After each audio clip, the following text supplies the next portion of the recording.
Eto guys, at this moment guys, nag-fish call tayo at may GT na lumapit, or Great Trevally.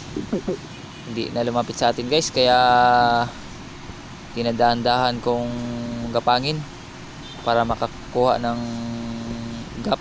At ito naman, na-execute na naman natin ng tama sa pool sa ulo guys, kaso hindi na stone shot, pero sigurado ako guys maano yan, na fatal siya. At naghingi pa ako ng isang second shot ng kasama ko, kaso may isda din siyang pinagkakaabalahan.